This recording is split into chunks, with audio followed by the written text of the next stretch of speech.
So, one of the most common reasons that I hear from the people that I'm coaching and working with for reasons why they don't achieve or do the things that they know they should be doing, or they don't apply themselves in the way that they promised they would, is because they say they didn't have the time.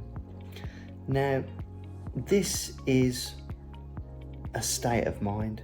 This is their perception, and it is the reason / excuse that they are using to justify why they didn't get that thing or those things or that job or that call or that appointment or whatever it was, because they didn't get it done. That's what they're using as an excuse. Now,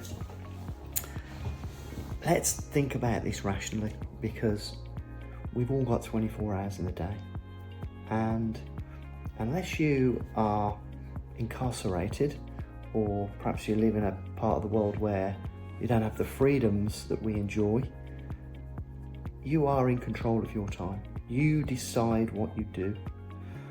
Now, sometimes you might argue, well, I have to do this, I have to do that, because I've got a job, I've got commitments, family, I've got to sleep, all of these kind of things. These are all other reasons that you use in your mind to give yourself permission for it to be okay to not get the things done that you said that you were going to do. And time is the all-encompassing word that you use, reason for that. We do all have 24 hours in the day. We aren't incarcerated, or I'm guessing most of you that watch this aren't. You do decide and control the way that you spend your time.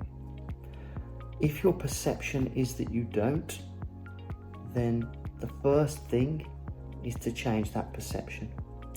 Because if you can accept that you are in control of your time and that you actually made a conscious decision to use that time in a certain way that wasn't in alignment with what you said you were going to do, you accept that, then you're on your way towards being able to control your time more effectively.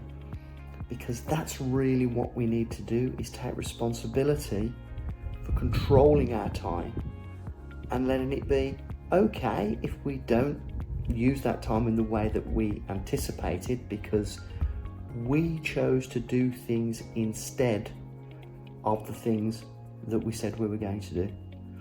So let me give you some examples. In my world, I do a lot of coaching where people are prospecting or doing sales, and they may commit to doing a number of actions that are to do with prospecting outreach. So it might be attending a certain number of networking events, sending out a certain number of emails, text messages, making a certain amount of phone calls, attending a certain amount of meetings, etc. And if they're in full-time work and their job is their side gig, and they've got other commitments, and they don't hit the targets that they committed to, they'll say they didn't have the time to do it. Accepting that they did have the time, they could have found a way, because that's what entrepreneurs have to do. We have to find a way of getting it done. But it all starts with accepting that we did have the time, we just chose to do something else instead, and not beating ourselves up about that, but just accepting it and looking at ways that we can control our time more effectively. Because when we look at the traits of super successful people, that's what they do. They control their time effectively. And that isn't because they became super successful and then learned to control their time. They became super successful because they were able to control their time first. It's not the one before the other. And controlling your time and not making excuses and taking responsibility for how you spend your time is one of the key things that's going to help you take those first steps on the ladder of success. I hope that resonates. I hope that's successful. I'd love to find out what your thoughts are on it. Do you disagree? Would you like me to elaborate on this further? Let me know. Like, subscribe, share, all that stuff. Would be really nice to get more videos like this circulated. If you like it, let me know. If you don't like it, let me know. See you on the next one.